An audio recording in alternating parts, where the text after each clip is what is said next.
Well, good midday, good midday, good midday, good midday, good of the mid, and the day is good. Hey, Kathy, how are you? We bless the Lord for you, and we're thankful to God. Legend is doing just fine being himself, just as mannish as he want to be, has his own personality, knows what he wants when he wants it, how he wants it, and Mama having a hard time with it. And I think it's hilarious. It's the funniest thing I've ever seen in my life. How you doing? You got your water? You drinking your water? Uh-huh. Uh-huh. I'm just checking. I'm just checking. I'm checking. Because in 7 days, we getting ready to get busy and seek the Lord. Laverne, how you feeling? Good midday to you. Thank each and every one of you that are coming on board to be with us today. And we give him glory and praise. Sister Thomas, thank you so much for being here. And we're thankful to God for each and every one of you that are coming on here. Jemison, bless you for being here. You ate your apples and you drinking your water. That's what I'm talking about. Oh, I'm glad you said something. I got to check because I ordered some more apples because I'm out. And I want to make sure that I get them. And I need plenty of them. Nancy, how you feeling? How you feeling? Okay. Dow, good midday to you. And so we're grateful and thankful for each and every one of you that are here right now. And I wanted to throw something in here, see if somebody responds to it. Should be interesting. Should be interesting. Good midday, Carletta. Minister Sarah, good midday to you. Okay, and so we're glad that you are here with us. Yep. And the virus is going to continue and it's going to be a mess. But God is able. Billy, bless you for being here. I just saw what you sent me. You inboxed me. I appreciate you, my friend. And we're going to continue to walk that walk so that you'll become even stronger and more powerful in the midst of a brand new 2024. Debbie, how are you? Thank you so much for being. Christy, how you feeling? You still standing? Minister Faye, Rhonda, bless you, bless you, bless you, bless you, bless you. Thank you so much. Thank you so much. Thank you. Okay. Yes, yes. Listen. Sister Thomas, Cecile, how are you? Like I said, my youngest son bought me, that's going to be a fight, but me, a juicer. And so, in the midst of that, I am getting all of my fruits and vegetables together, and we're going to read up on how to use it. Tamika, Cora, hi, Jaleesa. And so, we're going to use this bad boy to the glory of God. Yes, yes, yes. I have a juicer. Okay. All right. Lavonda, I have a juicer and I'm getting ready to get busy. Busy. We got 7 days before the fast begins. We got 7 days. And I'm going to do a culmination of things on tonight. I'm going to deal with what I've got to deal with. Chaplain Hearns, bless you for being here. Jasmine, dear, how are you? Girl, be better than me. Be better than me, dear. You don't want to go backwards. I love you, girl. Okay. That's my great niece. Okay. Gaither, bless the Lord for you and each and every one of you that is here with us. Thank you so much, James. I appreciate that. Want to make sure we're doing what we need to do. Okay. Jasmine, I know Jasmine's going to look at me and go, ooh, looks just like her mama, who is my niece. But she says she looks like her dad. But guess what? She a Harrison. That's all that matters. Okay. Caroline, how is you? Okay. Great to have each and every one of you here. So I'm going to do something. What I'm trying to do now is post these recipes, and I've got to find this one website, because the website that I was on will allow me to post the picture without how to do it. Now I can't put that out there like that. So that's what I'm going to do. Listen, y'all. Listen.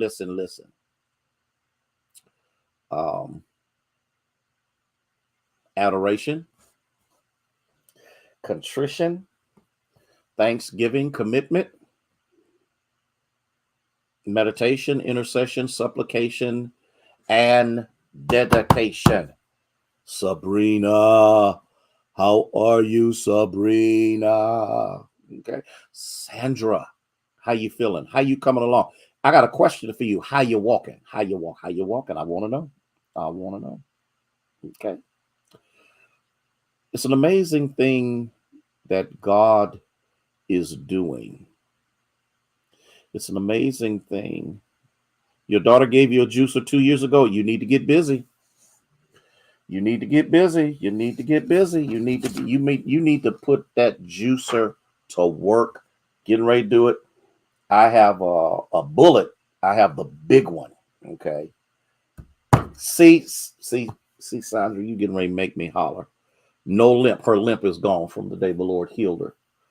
I've never had a juicer.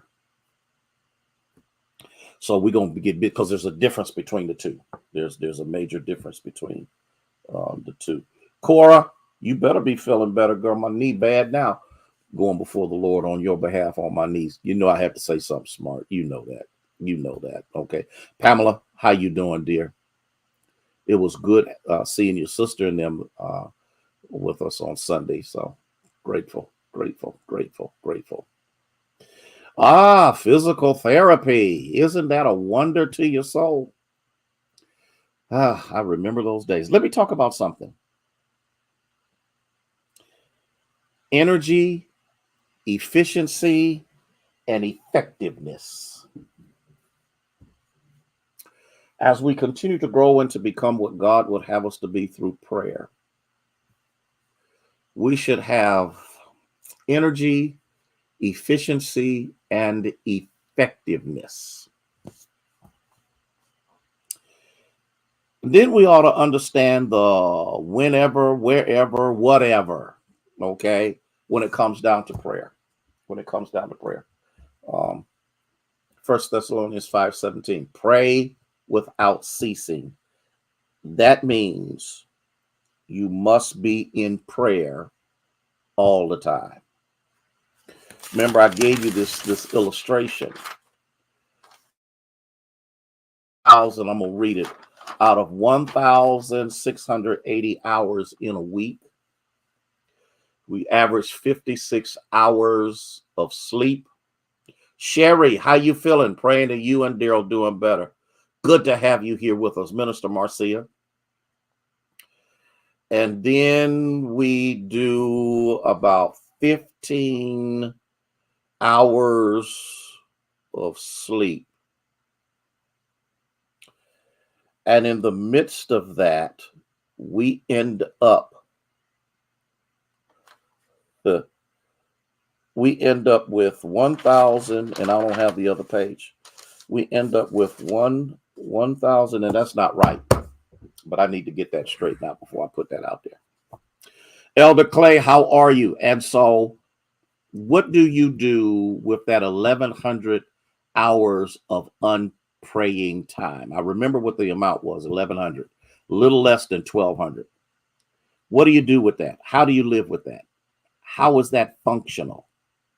Or is it creating a dysfunction and you don't even know it? You know, here's something that I've learned over time, is that when a habit is developed. Linda, how you feeling, dear? Praying that you're doing well. It was good seeing you.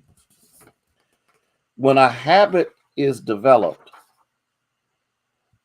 it can unconsciously cripple you and you don't know you're limping.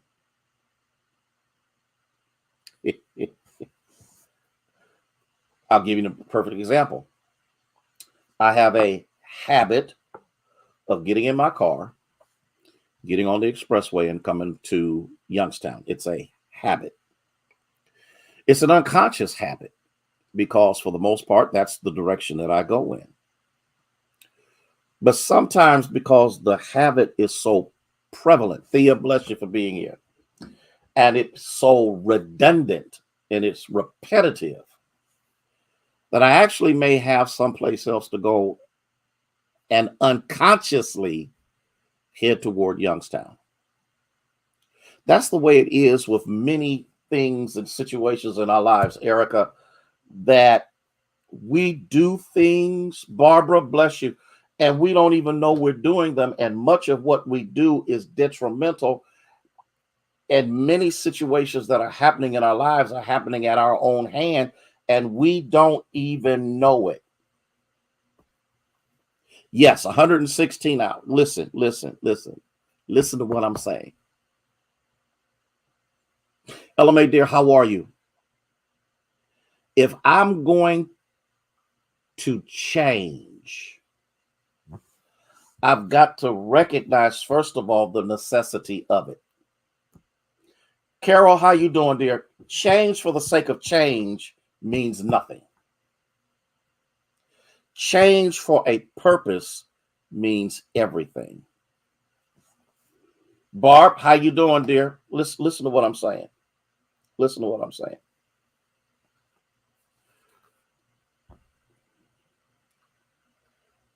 Those who cannot change their minds can't change anything.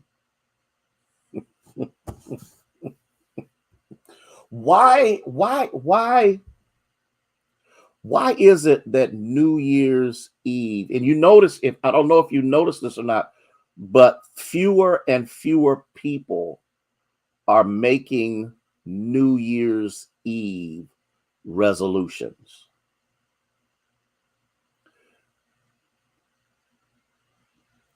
All of that New Year's Eve foolishness is just that, if you are not willing to change your mind, because your mind controls your behavior.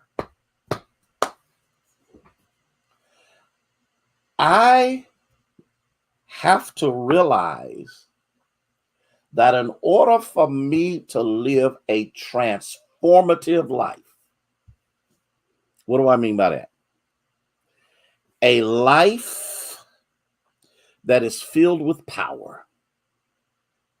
Gina, how you doing? A life that is filled, that impacts people, that challenges people, that causes people to see that even in their own humanity, there is power that will enable them to live, irregardless of their present situation, a better life.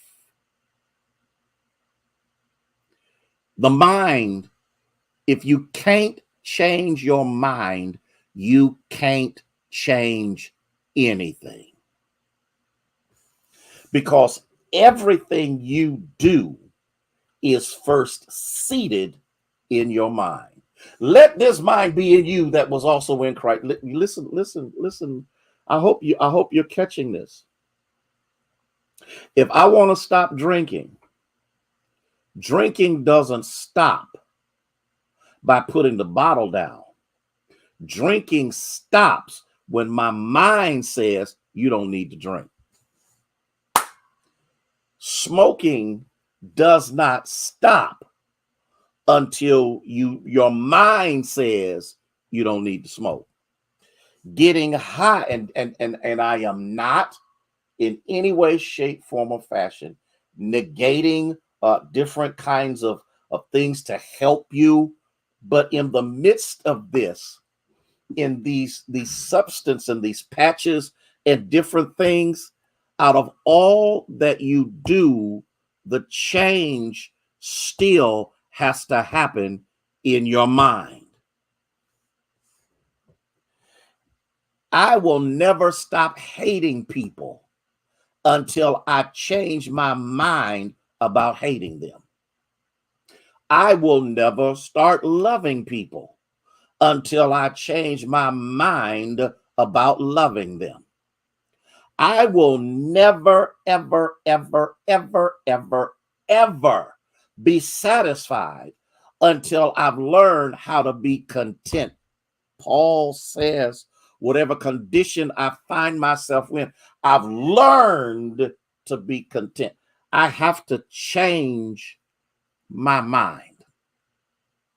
I will never transform nobody, nor will I ever be transformed until I make it up in my mind that I want to change. I won't go anywhere or do anything that my mind has not pre-programmed me to participate in. It is tight, isn't it, Cecile? Think about this. What things do you do? Your attitude, your goals, your aspirations. None of them are possible. Stephanie, Happy New Year to you. None of them are possible until you have a made up mind, because made up minds know how to persevere through failure. Made up minds know how to persevere through failure because they understand failure is not something that causes you to stop. Failure is something that causes you to re-examine and retool. Henry Ford.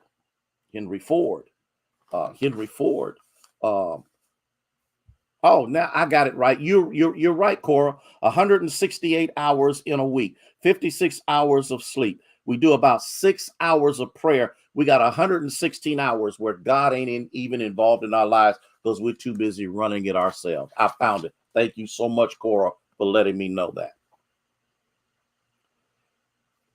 Are you hearing what I'm saying?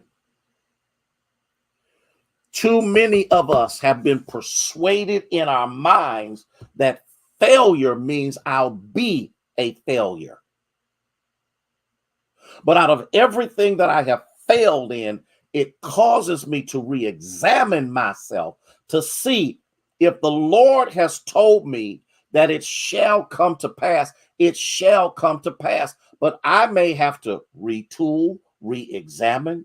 I may have to change this or do something else. Henry Ford, when he created the Ford, failed on many occasions.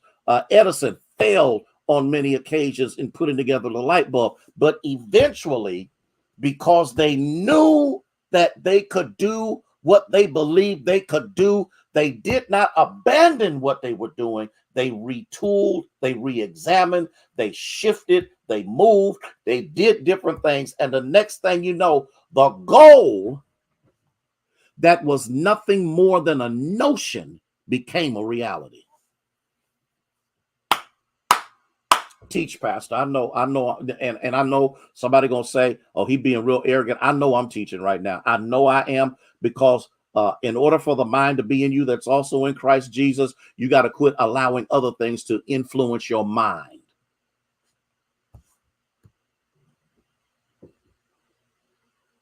So what if you fell down? So what if you failed?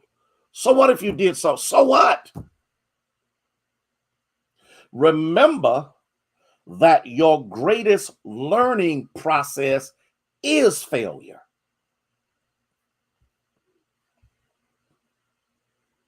Because failure causes you to examine who was really in control. Was it God showing and teaching you, or was it flesh instructing you? If you can't change your mind, you can't change nothing else. Now let me go a little bit further, and I got to get out of here. I got to get out of here because my time is up. And for those of you who are so consumed with changing other people other than themselves, you've missed the whole mark.